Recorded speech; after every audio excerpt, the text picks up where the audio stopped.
Ħanaqraw il-silta li jmiss mill-Vanġelu ta' Mattew, kif tafu għedin għaddejjin pass, episodju, u nizvolġu il-ħsibijiet li kunem qudiemna. U Ġesu daħal fit-tempju u keċċa l-barra l-dawk kollha li kienu jbijaw u jixtru fit-tempju u qaleb l-imwejjed ta' ċanġira u l-imqad ta' dawk ibijaw il-ħamiem. U qalilhom u miktub dari se tissejjaħ dar tat-talb. Imma intom qed tagħmluha għar tal-ħallelin. U resqu lejh l-omja u tsopob fit-tempju u kurom.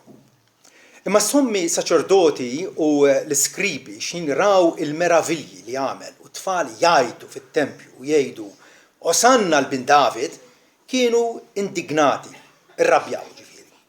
U qalulu qed tisma' x'inhu ma jgħidu dawn u Ġesu qalilhom Iva, qatt ma qrajtu minn fom l-infantili u trabi mhux miftuma preparajt it-tifħir għalik innifsek.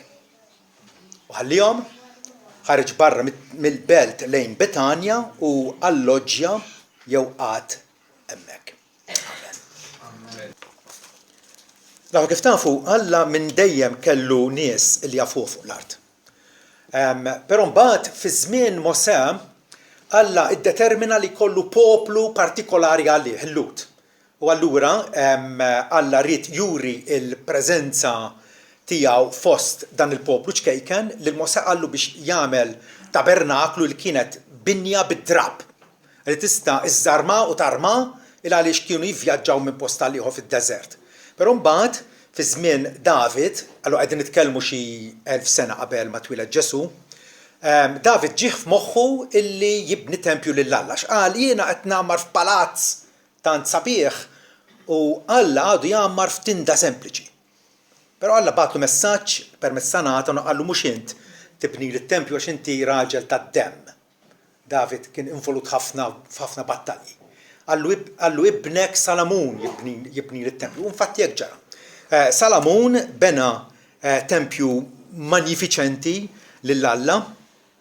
Illi xi sekli wara il-Babilonjan meta invadew l-art, invadew lill-poplu Iżraelita minħabba l-idolatrija u l-immoralità tagħhom, erdulhom il-pajjiż, it-tempju ġarraf, imma wara 70 sena imbagħad Alla sejħilhom lura. U allura qegħdin nitkellmu issa fi żmien ta' Eżra u Neħemija fejn reġgħu bnew il-Ġerusalemm u bnew jibnu djar għal nfushom, imbagħad Ħaggaj il-profeta qalilhom intom qegħdin tibnu djar taċ-ċedru, djar sbieħa li konfuskom, u d-dar tal-Alla insejtuha.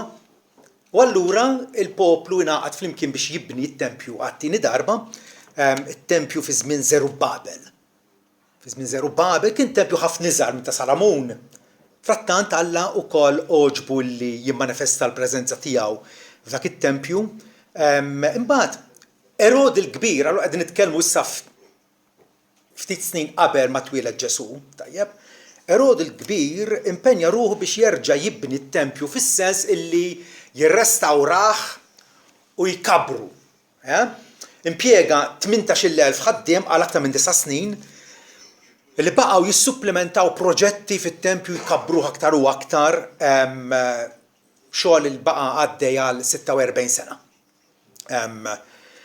Tempju li kienet binja massiva għal dak iż-żmien ċertament, il-btieħi tat-tempju huwa kkalkulat illi kienu jasaw il-poplu Malti kollu.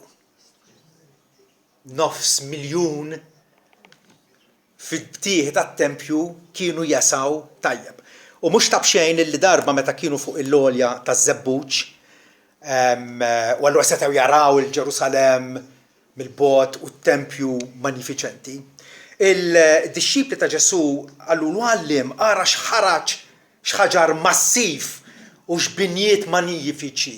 Qed jaraw mill-bogħod it-tempju mibni b'ħaġar kbir u partijiet minnu mdurat bid-deb impressjonanti ta' bilħaq. It-tempju kien iċ-ċentru tal-qima għall-poplu tal-Alla. Hemmhekk il-Lut kienu imsejħa 3 darbiet fis-sena biex imorru fit-tempju jiċċelebraw il-festi li kull darba qalilhom biex intom tifirħu fil-preżenza tiegħi. Il-fidi tagħna hija kkalkulata li tnissel li trawwen fer kbir kif aħna nixxierku Alla u nitennew qudiemu. Ovvjament nafu li l-Ġudajiżmu r-reliġjon tal-Lut fi żmien Ġesu kienet diġenerata, kienet imħassra. L-abbużi li kienu qegħdin isiru, it-tagħlim falsi li kien qed jingħata.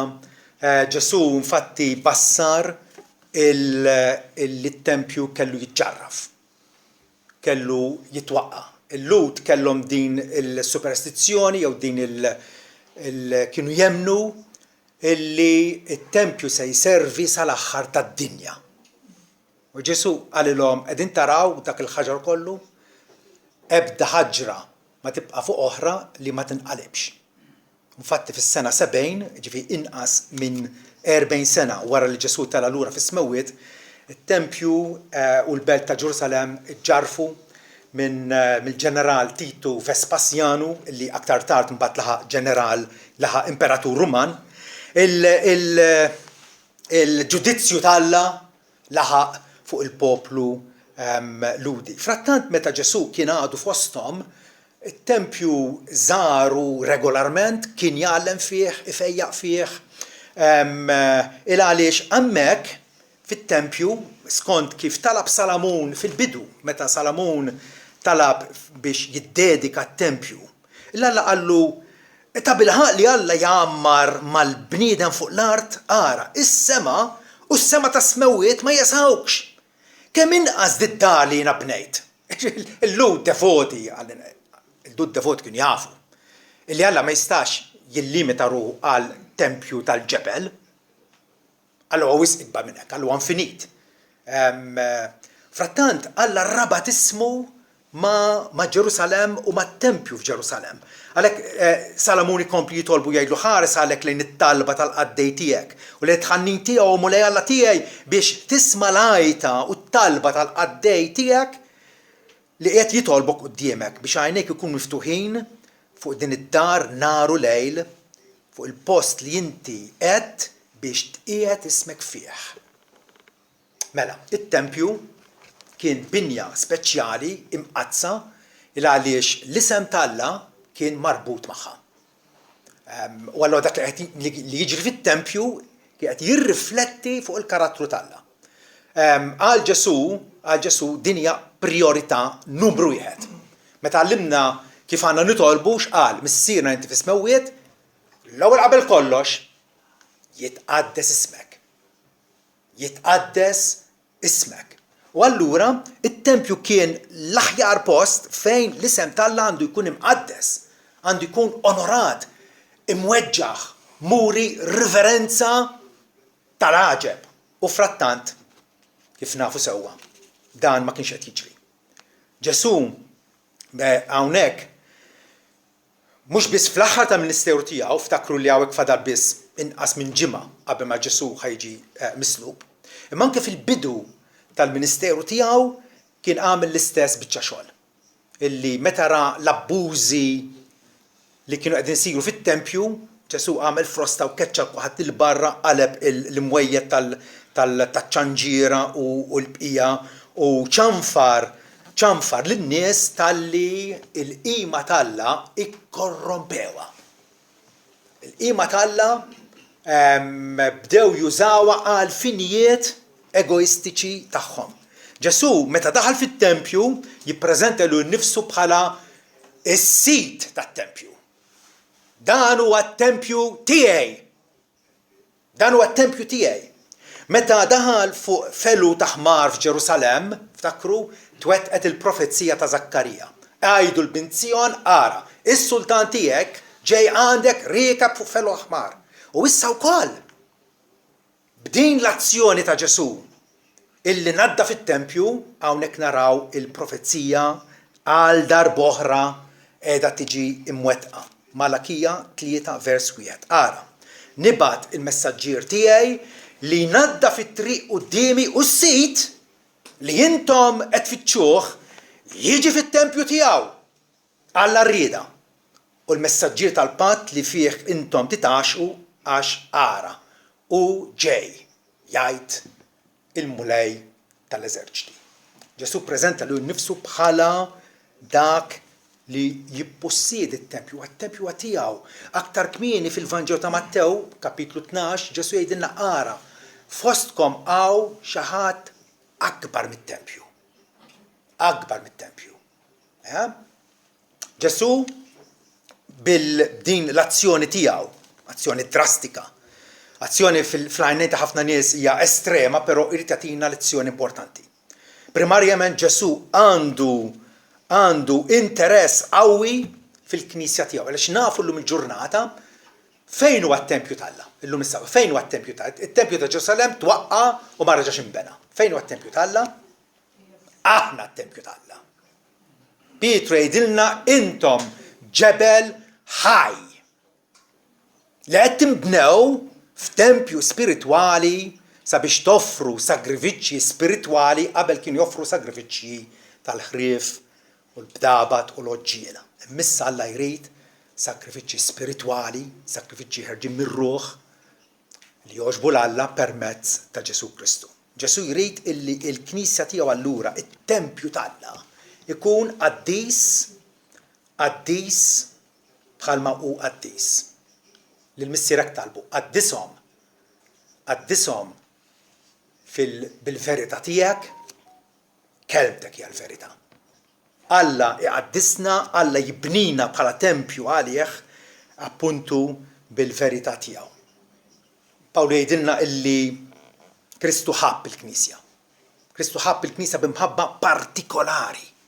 Iħobb lill-bnedmin kollha b'imħabba ġenerali fil-li jagħmel il-ġid il kulħadd imma b'imħabba partikolari dik l-imħabba speċjali u salvivika tiegħu ħobb lill-Knisja.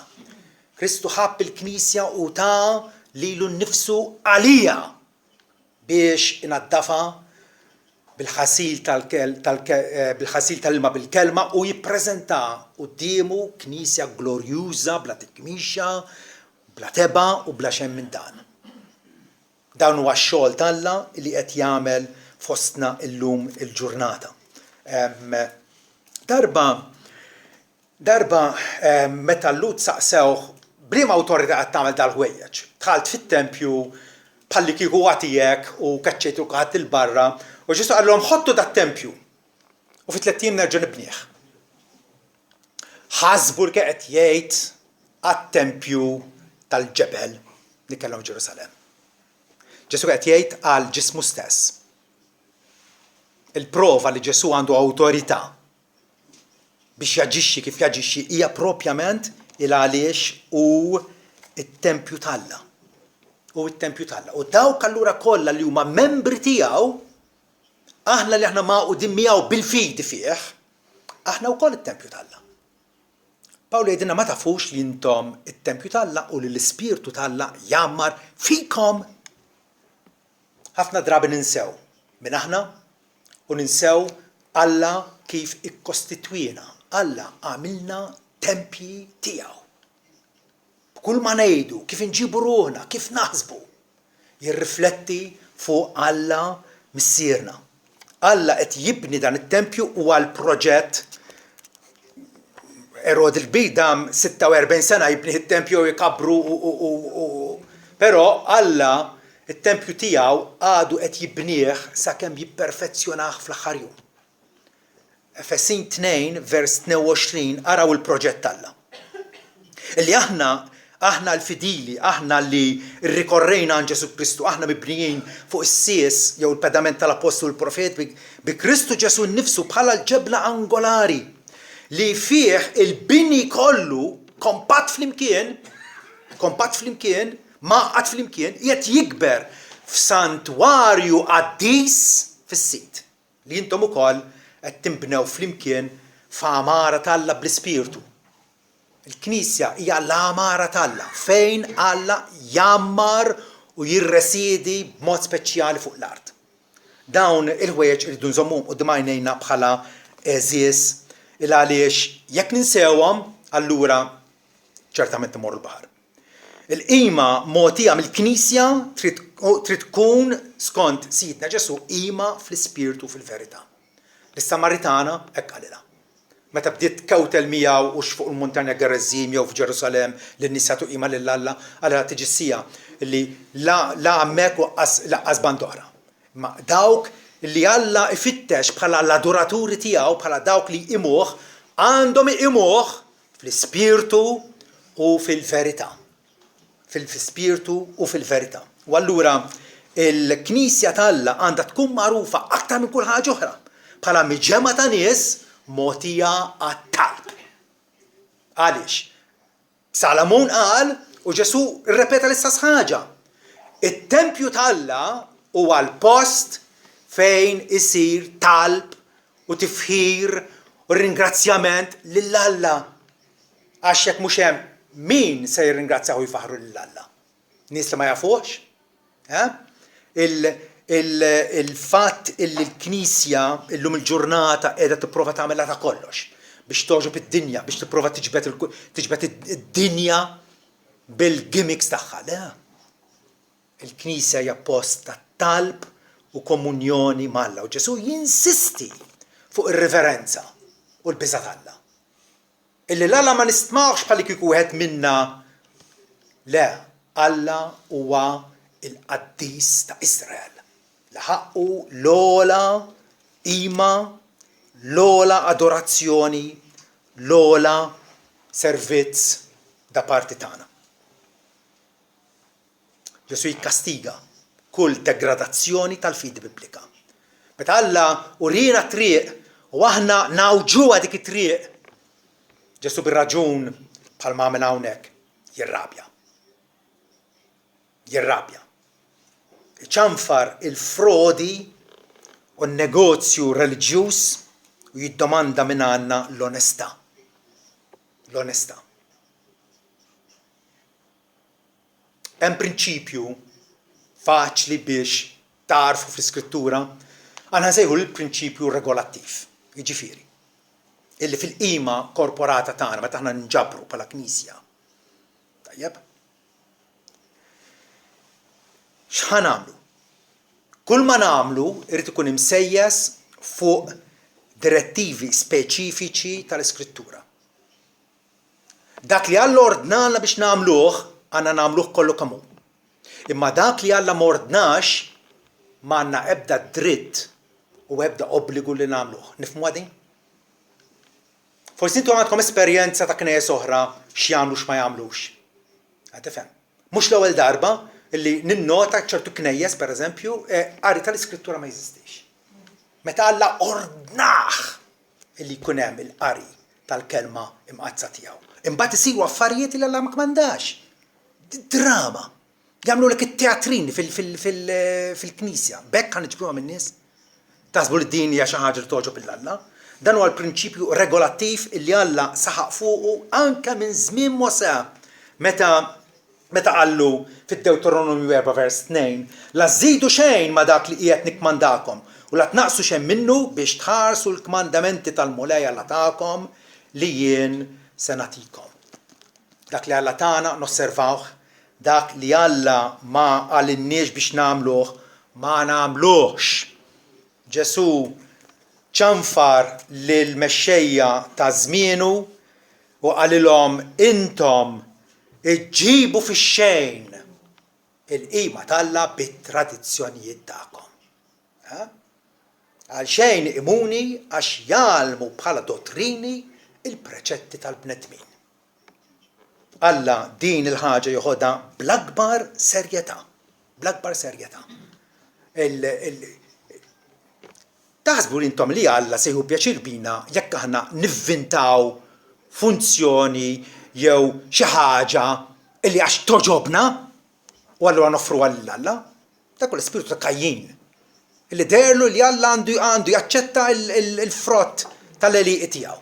Meta Alla qallu li tersqu lejja bid-demm tas-sakrifiċċju.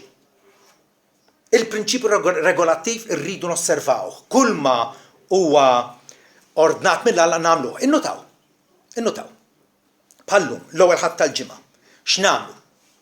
ħwejjeġ li Alla jordnom u jordnom ripetutament u fiċ-ċar. Kant kongregazzjonali, ġifieri minn kulħadd, mill-poplu kollu tiegħu, il-poplu kollu tiegħu għandu dritt u l-privileġġ illi ikantalu tifħir. Għamil snin ilu konna, pereżempju jkun hawn xi ħadd u jitlawek u jkanta u aħna bidejna fuq żaqna u nisimgħu jkanta bħalli kieku fit-teatru. Dik m'għadix issir. Għax irrealizzajna dak minn żball. Alla jrid il-poplu kollu tiegħu ikanta. X'nagħmlu iżjed? It-talb. Ovvjament, kmandat fl-Iskrittura, il-qari tal-Bibbja. Il-qari tal-Bibbja. Xi ħaġa li anke minn żminijiet antiki, minn żmien tas-sinagoga tal-Lut. Vera? Fl-Atti 13 vers 15. Pawlu u Barnaba marru fis-sinagoga nhar ta' Sibt wara l-qari tal-liġi u l-profeti, mela qed tinduna, żewġ qarijiet mill-Bibbja. Żewġ qarijiet. Raw mill-liġi, raw mill-profeti, mbagħad il-kapit tas-sinagoga bagħtu għalihom billi qalu l-aħwa. Jekk għandkom xi kelma ta' inkoraġġiment tan-nies tkellmu. Ġifieri qed nistidnukom illi titilgħu u tippritkaw. Il-prietka. Il-prietka Alla irida il għaliex dik hija t-tagħlim li bih il-poplu tal-Alla jissaħħaħ. X'nagħmlu iżjed iċ-ċena mqazza. Ġesu għalinna kull darba li tagħmlu dan għamluh b'tifkira tiegħi. X'nagħmlu iżjed l-offerta. L-offerta li aħna volontarjament minn qalbna nagħtu minn dak li Alla stess provdilna għal biex l-Evanġelu jibqa' jiġi imxandar mad-dinja kollha.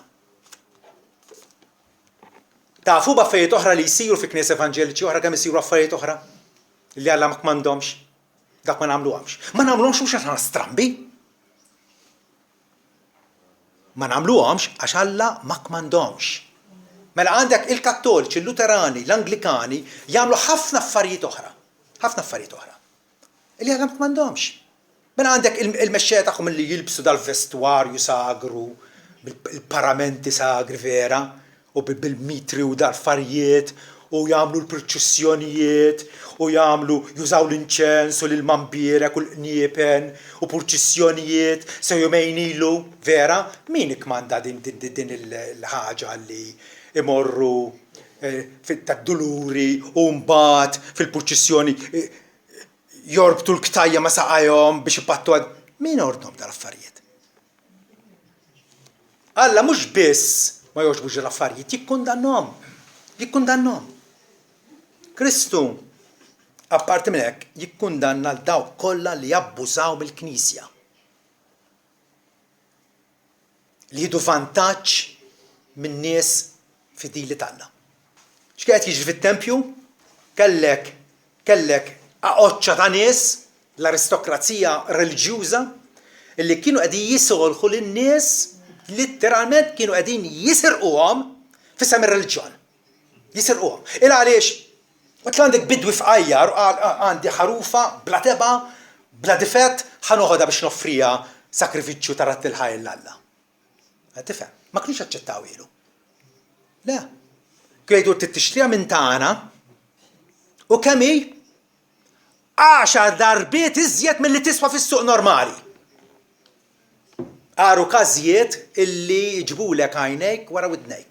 Dal-affarijiet kienu qegħdin isiru, il-bitħa tal-ġentili waħda mill-btieħi tat-tempju, infatti kienet imlaqma l-bażar ta' Annas. Annas kien il-qassis il-kbir, bniedem mill-aktar korrott. Illi kien qed jistana jaħasra mill-faqar tan-nies ta' madwaru. Kemm ġarek fil-Knisja ta' Kristu? Matul 2000 sena, kemm insterqu nies biex jinbena l-Bażilika ta' San Pietru u l-knejjes u l-katedrali kif inbnew dawn? Jisolħu n-nies, jisirqu n-nies, jivvantaġġjaw ruħhom min-nies. Ġesu din il-ħaġa joboda. Immaġinak mort lura fit-tempju mill-Greċja, kont toqgħod il-Greċja u x'imkien ieħor tajjeb u ħadd miegħek flus Griegi. Tajjeb, mhu biex tagħmel ir-rati tal-kambju, kienu jtuk ċuċata tagħhom. Da fit-tempju. Il-tempju kien sar bank ta' ċarlatani, ta' nies ħallelin. ħallalin lebsin l-ilbies reliġjuż. Di xi ħaġa rrepetit ruħha nerġa' ngħid tul l-istorja tal-Knisja. L-aħwa aħna m'aħniex protestanti għal xejn. Nafu x'ġara u rridu nibqgħu nollu leħen ta' protesta kontra kull abbuż. U noqogħdu attenti li aħna nfusna ma nqabdux li qegħdin nabbużaw mill-poplu tal-Alla. Ġesu ġustament irrabja kif it-tempju safa korrott f'negozju profan. Devozzjoni lejn Alla inqalbet f'dagħwa. Kien hemm proverbju fost il-pagani l-isem tal-Alla huwa mżeblaħ minħabba fikom, għalilhom Pawlu lil Lut. Minħabba fikom. Tiftakru Ġesu daħal f'Ġerusalem u n-nies laqgħuh bħala s-sultan tagħhom, il-Messija tagħhom. U x'kienet il-mistennija tagħhom li jsalvhom ir-Rumani. Flok ma Ġesu keċċa l-barra lir-Rumani, keċċa lilhom mit-tempju. Lilhom. Ġesu flok ma kkundanna il-paganiżmu, ikkundanna il-Ġudajiżmu appostat. Reliġjon, il-modija tal-fidi li Alla wera lil Mosè u li saħħaħa permezz tal-profeti, in-nies qalbuha f'xi ħaġa għan negozju u l-vantaġġ tagħhom infushom. Brabja ġusta Ġesu keċċa l-barra minn dar Alla l-ħżiena, ir-rejba u n-nies li kienu qegħdin jeqirdu l-għan spiritwali u veru tat-tempju. Il-periklu għadan, il-ħwejjeġ l-aktar qaddisa jistgħu jinqalbu f'għar tal-ħallalin, kif sejjaħlu Ġesu. Għar tal-ħallalin. Reliġjużi nqdew b'qima esterna, taraw il-sakrifiċċju qegħdin isiru, promozzjoni sħiħa biex jagħtu d-dnub tagħhom, biex jagħtu r-rejba tagħhom, biex jagħtu l-inġustizzja u l-ipokrezija u n-naqqas tandiema tagħhom. Ħanoqgħodu attenti l-aħwa, aħna nfusna. Għaliex apparti mill-grazzja tal-Alla nispiċċaw biex nagħmlu l-istess ħaġa. Jridu nżommu lil nfusna fuq l-allert. Ġesu kien kuraġġjuż biżżejjed u kellu żelu għal Alla, għall-isem tal-Alla, illi ħadik l-azzjoni darbtejn paliku l-ewwel darba 3 snin qabel ma kienx biżżejjed, kellu jaġi jirrepet l-istess azzjoni. Imma xi ħaġa li anke fi żmien Ġeremija. Ġeremija 7:11, isimgħu x'qed jgħid Alla. Ewwila d-dar għat-tempju qed jgħid. Din id-dar li hija msejħa bismi saret kaverna jew għar tal-ħallin f'għajnejkom. Ara jien innifsi rajtu dan jiddikjara s-sit. Jaqgħu intom nfuskom ma temmettux li dan it-tempju li fuq hemm ismi sar għar tal-ħallin ta' bilħaq jien rajt il-ħażen kollu li qed jiġri hemmhekk. Alla ħafna drabi jittollera l-ħażen, imma ċertament il-ħażen jikkundannah jekk huwa fi knisja jiġġudika l-Knisja. Pietru qalilna xi ħaġa sorprendenti ħafna. Jeħtieġ il-ġudizzju tal-Alla minn fejn jibda? Mid-dar tal-Alla. Għax dak li jsir fostna qiegħed jirrifletti fuq l-isem glorjuż tiegħu. Filli ngħadda fit-tempju mill-abbużi kummerċjali li kienu qegħdin isiru fih, Kristu wera ż-żelu tiegħu. ċertu żelu, il-ħafna nies jgħidu hemmhekk Ġesu dineb. Qas jistħu jgħiduha. Qas jistħu. Li keċċa ħadd il-barra u qalbilhom l-imwejjed u dil-vjolenza kollha. Dak huwa żelu għal Alla, il-ħeġġa li kellu għal-dar tal-Alla. U kien miktub dwaru infatti fis-Salm 69, il-ħeġġa għal darek kilitni. Għandna dil-ħeġġa għal Alla. M'għandniex l-aħwa. M'għandniex.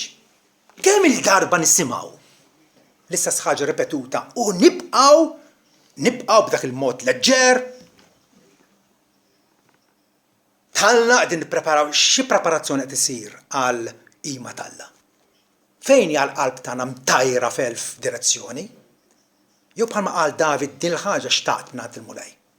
li nara il-ġmiel tal-Mulej u nimmedita fit-tempju tiegħu. Aħna nfusna l-aħwa, għadna ma wasalniex. U jalla l-Mulej jagħtina spiritu ta' ndiema biex narfu li dak li ġara dakinhar, faċilment Kristu jista' ponta subajh lejna u jgħidilna intom ukoll. Meta kiteb lis-seba' knejjes, ittra lil-seba' knejjes, f'ħamsa minnhom ċanfarhom u xi wħud minnhom ċanfarhom bil-qilla li kienu knejjes tiegħu. Insiru nixbħu li Kristu ta' bilħaq meta ma nittollerawx bħalma għamelu l-inġustizzja u l-abbuż kemm fil-komunità tal-Knisja kif ukoll fis-soċjetà. Kull fejn narawha.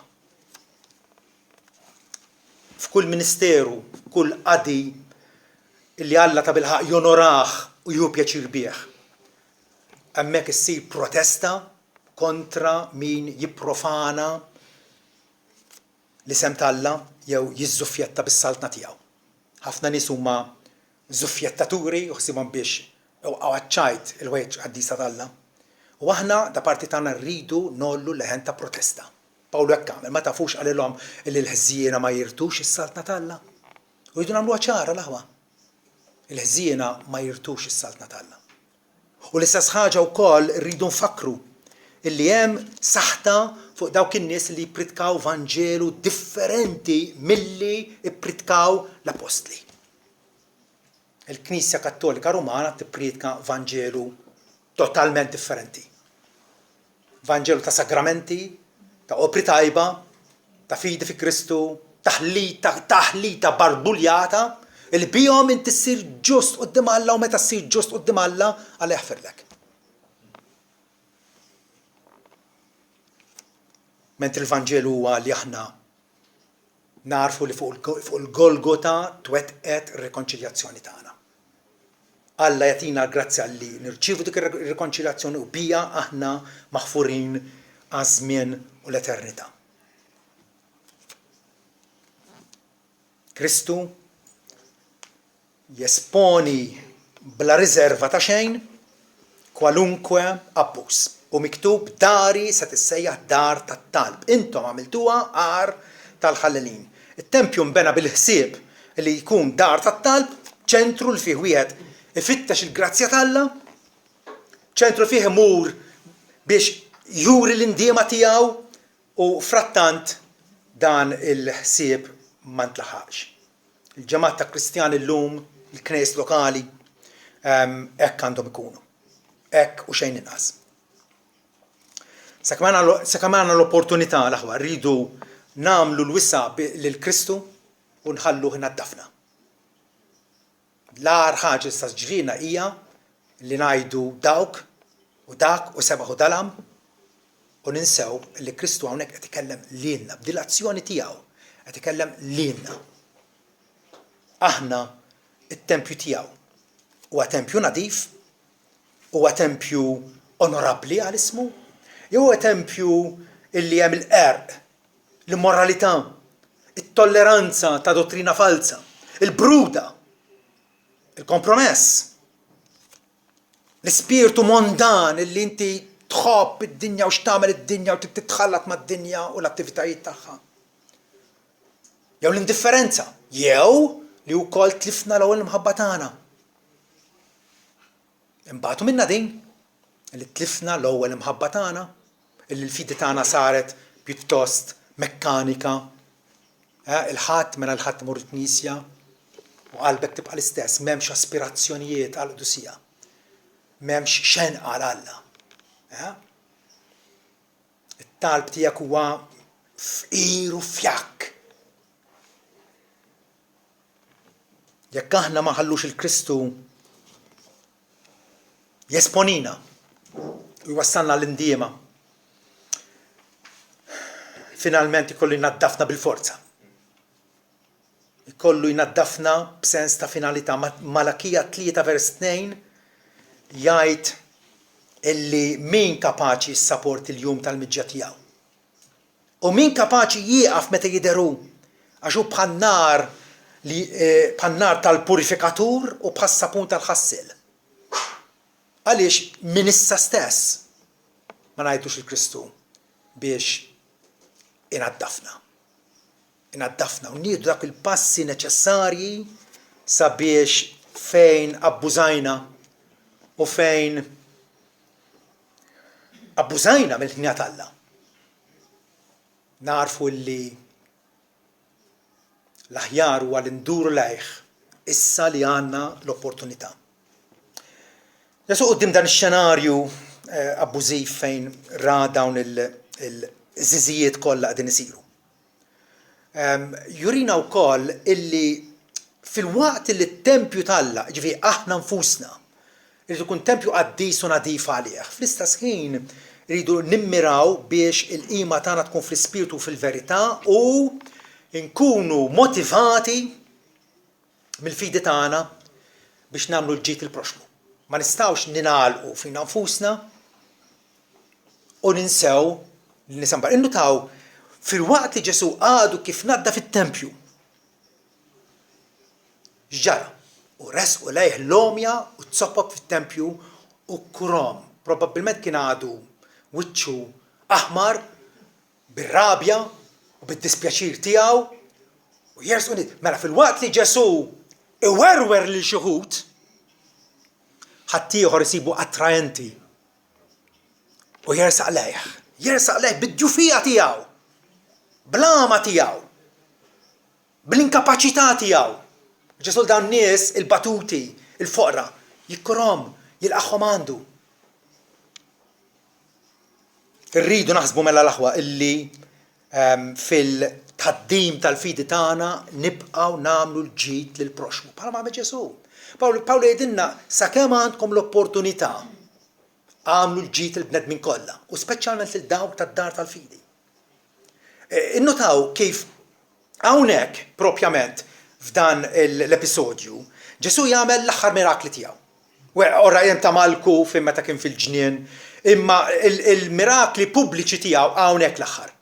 Fil-waqt li qiegħed qed jimmira li l-qima tal-Alla tkun safja u qed jesiġi li tkun safja u pura, jibqa' jagħmel il-ġid lin-nies ta' madwaru. Jagħmel il-ġid. U fl-istess ħin jilqa' isimgħu din, jilqa' t-tifħir ta' dawk ta' madwaru. U x'tifħir qed jgħidu kienu qegħdin jeżaltawh u ifaħruh u jilqawh bħala bin David. Ożanna lil bin David, it-tfal jgħidu fit-tempju dik sabiħa żgur. It-tfal jgħidu fit-tempju. U n-nies skandalizzaw ruhom. U għalu qed tisma' x'qed jgħidu dawn? Sekkithom, xaru każa. Sekkithom. U Ġesu qalilhom qatt ma qrajtu. F'Sant 8 qatt ma qrajtu. Minn fom l-infantil u trabi mhux miftuma preparajt it-tifhir għalik innifsek. Dawk qed ifaħru lili għax jien Alla tagħhom. Wara Ġesu mhux tal-li ma sekkithomx, tal-li rrikmandhom. L-aħjar qima tagħna hi meta aħna narfu id-divinità sħiħa ta' Ġesu. Ġesu u Alla li der fostna bħala bniedem. Għala ċar ħafna Ġesu. Min ma jweġġax lill-liben, komplu ma jweġġax lill-missier li batu. U kif inweġħuh, kif non naraw l-aħjar, billi narfu min ta' bilħaqu. Hekk għamel Pietru, int il-Messija binalla l-ħaj. Binalla l-ħaj. Ġesu huwa Jahwe illi der fostna f'ġisem uman. U għaliex? Biex iħallas ir-riskatt illi aħna ma stajniex inħallsu. Il-prezz tal-fidwa illi aħna bid-nubietna u bil-ħtijiet tagħna ma stajniex inħallsu. Lil Ġesu b'din l-azzjoni drastika tiegħu tqisu bħala fanatiku, tqisu bħala estremista, xi ħud hekk jagħmlu mingħajr mistija. Kif tqisu? Jew tqisu forsi bħala l-qaddis li għandu għal qalbu l-aħjar u l-ogħla interessi tal-Alla. Ġesu fuq kollox ried illi l-missier ikun imsebbaħ. Fl-aħħar ta' ħajtu net għallu missier jiena glorifikajtek fuq l-art. Temmejt ix-xogħol li inti tajtni biex nagħmel. Darb'oħra qal l-ikel tiegħi u għal nagħmel ir-rieda ta' missieri u x'kienet illi jobdi imqars għall-mewt. Anzi, mewt fuq is-salib. Ġesu iva kien estremist fl-imħabba u d-devozzjoni u l-lealtà tiegħu lejn il-missier. Għandna mqar ftit minn dik id-devozzjoni aħna. Jalla l-ispirtu tal-verità, l-ispirtu tal-qdusija jiżraħħa fina u jikkoltiva fina. Lil-Ġesu tisimgħu u tikkumplimenta lek innifsek, tara x'sejħilhom qar tal-ħallelin.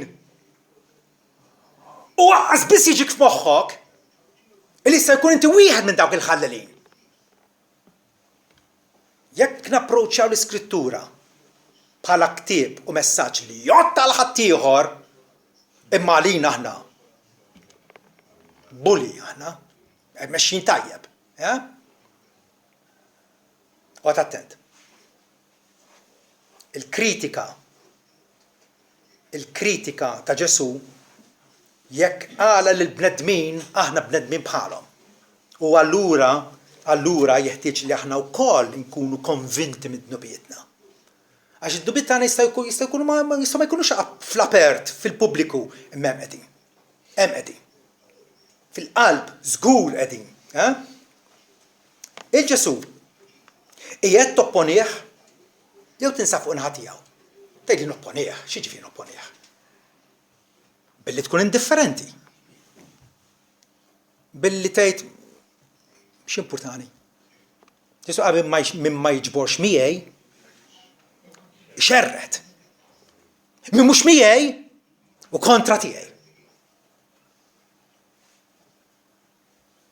Il-Ġesu rridu b'dikjarazzjoni, bl-azzjonijiet tagħna, bi kliemna nuru li aħna ninsabu fuq in-naħa tiegħu.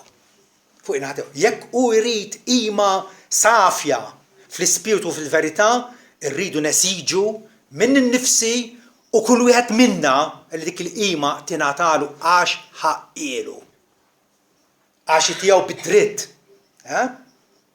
Taħsibha bħalu allura? Taħsibha bħalu illi Alla jiġi qabel in-nies? In-nies inqdew bir-reliġjon biex iħaxnu lil anfushom. Mal-qal Alla huwa aktar importanti min-nies. U n-nies huma aktar importanti mill-oġġetti meta qalbilhom l-imwejjed u kisrilhom l-għamara tagħhom u kaċċihom il-barra. In-nies u l-ġid spiritwali tagħhom huwa aktar importanti mill-oġġetti. Fuq kollox, fid-dawl ta' tal-episodju l-aħwa, għadek tqis il-fidi tiegħek bħala mezz ta' qlieħ. Għax għal dawn li kienu jimmaniġġjaw u jamministraw it-tempju, propjament hekk kienet mezz ta' qlieħ. Mezz ta' qlieħ. U llum il-ġurnata hemm tagħlim fals li sejħulu Wealth, Health and Prosperity Gospel. Gospel li mija huwa Vanġelu xejn. Hemmhekk jissejjaħ. Ħafna nies imorru għand Kristu għax jaħsbu li Kristu ħajfejjaqhom il-marda, ħajtihom suċċess, jifrixilhom it-tapit l-aħmar, ħaxnilhom butom. Dan mhux Ġesu tal-Bibja. Dan mhux Ġesu li ppreżenta ruħu fit-tempju tiegħu. Li qalilna illi id-dar tiegħu hija dar tat-talb. Tat-talb. Anke jekk inti dbati minn diżabilità, għandek il-privileġġ kbir illi l-ħalliq tiegħek u s-salvatur tiegħek tfaħru.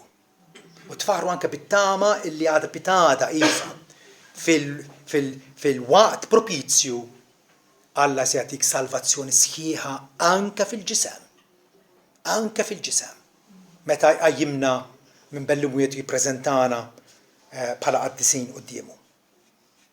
La rridu bħala Apostlu Pawlu ngħidu li jiena not kollox bħala telf.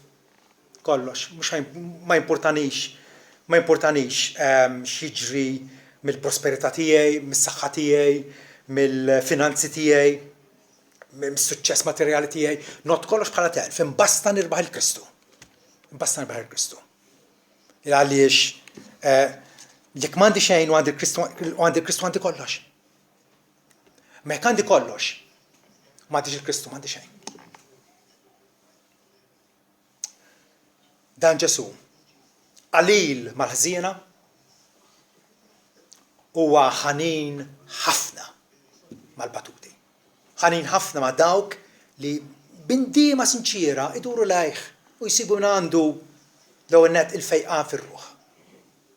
Id-dnubit tagħkom ħomor bħal-iskallat jagħmelhom bojt bħas-silġ. Llum il-ġurnata aħna nistgħu ngħidu l-iva. Ġesu ħafrinna. Ġesu laqana fih danu, daħħalna fis-saltna tiegħu, ejjew nuru li aħna bl-imġiba tagħna għandna ċittadini denji ta' dik is-saltna. Sejħilna għal glorja eterna, ejjew minn issa niddu quddiem id-dinja. U ma nagħtu l-ebda opportunità lill-avversarji tagħna li b'xi mod jikkritikawna għal kif aħna nġibu ruħna. Ejjew nilbsu, nżommu dik il-libsa bajda li Kristu libbisna biha u nimxu u nkunu xhieda fidili u konvinċenti għaliha. Amen.